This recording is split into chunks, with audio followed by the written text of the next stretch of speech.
I'm Kishan, I'm a clinical teaching fellow in Lincoln, and this is a new course that we're just launching, which is Up to Speed. The point of this is to get used to and up to speed when working in an NHS environment.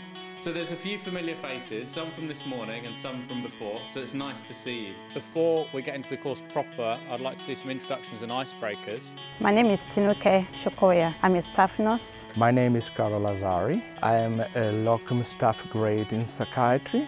My name is Adebayo Oluwabumi. I'm a medical doctor. My name is Sharon Mason. I'm a nurse. My name is Dwayne Manalo. I'm a Band 5 staff nurse. We're going to cover common issues working in the NHS with active learning and group interaction, share experiences and learn from others, aiming to improve practice and also networking opportunities, and hopefully leave today being more confident with the NHS and what it involves.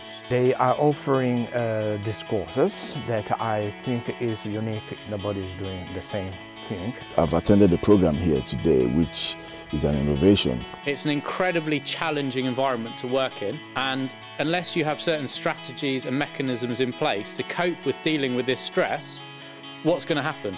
Poor performance, burnout, and you're going to take it home. I did the clinical skills training in the morning, and I also did the Up2Speed training in the afternoon. The Up2Speed course. Up2Speed course. Up2Speed. Up2Speed course. I received 3 CPD points from Up2Speed. Collecting CPD points is important, and it's better to do it staged across as opposed to just rushing them all in at the end. This is a half-day workshop. Interaction is encouraged. It's your course, what you want to cover. The training is fun. It is very interactive training. There's 12 of you, so 2 teams of 6. Had you known each other a little bit more when you were doing the stick exercise, how do you think it would have been different? You can go into hospitals, especially if you're locums, where you have no idea what the person next to you is capable of, or able to achieve, or able to do. It's a culture that we have to change and we have to challenge. I like the interaction with other colleagues and being able to participate in sharing experiences and knowledge and learning from other people. It's highly pressurised, and this is for both UK graduates and international medical graduates. So there's a few international medical graduates in the room.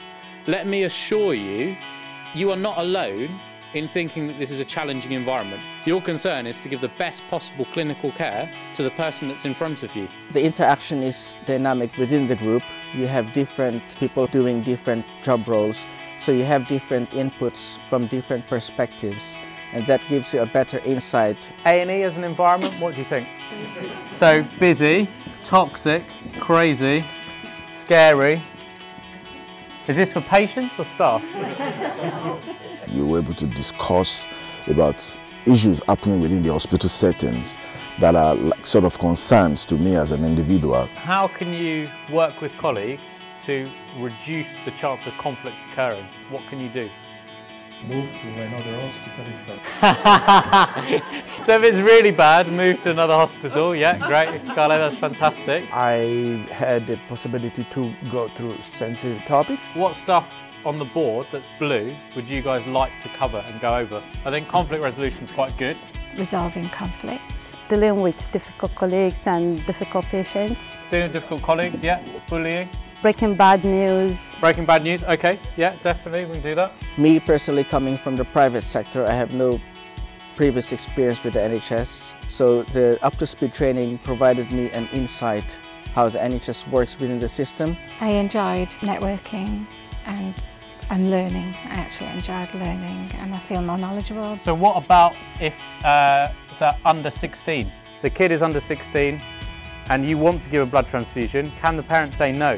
Why might an infection be slightly more concerning in somebody from another country where their access to certain medications is slightly different? So a 71-year-old gentleman of Indian origin moved to the UK 6 months ago. He was presented inappropriately to an emergency department. Is 71 old or young? No, mid-age.